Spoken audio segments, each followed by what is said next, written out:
The Washington Post reported this week that the U.S. military is likely to send up to 1,000 more U.S. troops into northern Syria in the coming weeks as part of the fight against ISIS.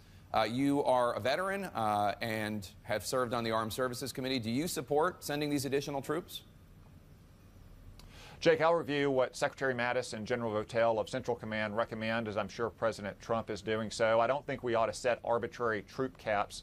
That's what Barack Obama did for 8 years in Iraq and in Afghanistan. We ought to look at our mission and the strategy necessary and the types of troops necessary to accomplish that mission. I will say that on this trip to Lebanon and Jordan and now in Israel, one consistent thing I've heard is the threat that Iran poses. As I've often said, the answer to most questions in the Middle East is Iran. And without Iran and Hezbollah and their activities in Syria, it's a big question whether or not the Islamic State would have risen to the power that they have now. So we have to ultimately destroy the Islamic State.